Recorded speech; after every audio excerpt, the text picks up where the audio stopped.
आज का वाद विवाद का प्रमुख विषय है, क्या भारतीय युवा नरेंद्र मोदी जी के मेक इन इंडिया कैंपेन में अपना योगदान दे रहे हैं कि नहीं।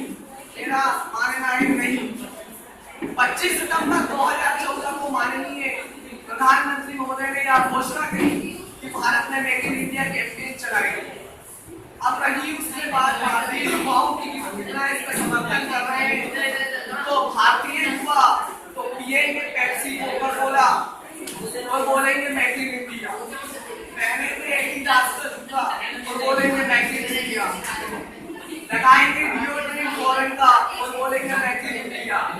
तो भैया आप ही लोग बता दीजिए कौन सा मेक इन इंडिया माननीय प्रधानमंत्री मोदी जी ने चलाया और हमने उसका समर्थन।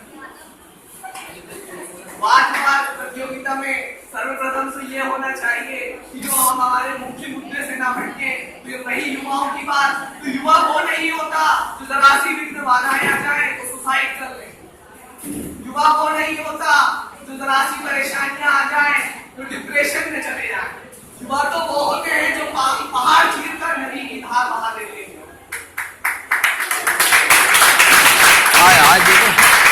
अगर हमारे युवा जरा सी बिजली क्या चली जाए फिर आप देखिए, ये मेक इन इंडिया नहीं, ये इंटरनेट इंडिया चल रहा है।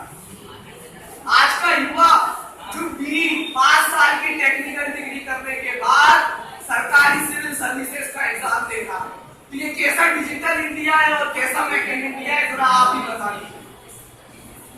जो व्यक्ति 5 साल की टेक्निकल पढ़ाई करता है और उसके बाद सिविल सर्विसेज का एग्जाम देता है, तो हम किस प्रकार से मेक इन इंडिया का निर्माण कर रहे हैं। मेक इन इंडिया का शाब्दिक अर्थ निकाला जाए तो भारत में बना हुआ, भारत के द्वारा बना हुआ।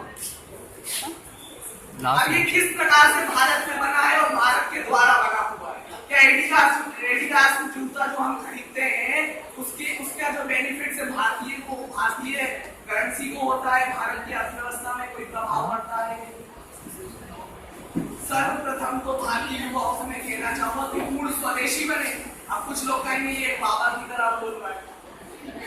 भैया मैं बाबा की तरह नहीं बोल रहा हूँ, मैं तो ये कह रहा हूँ कि इस प्रकार से हम भारतीय अर्थव्यवस्था को सुदृढ़ कर, अगर भारत में बने हुए कच्चे माल से ही हम भारत में ऐसे उत्पाद बनाएंगे जो भारतीय युवा जिसका उपयोग करें तो मेक इन इंडिया होगा। अब ये विदेशी में बने हुए कारखाने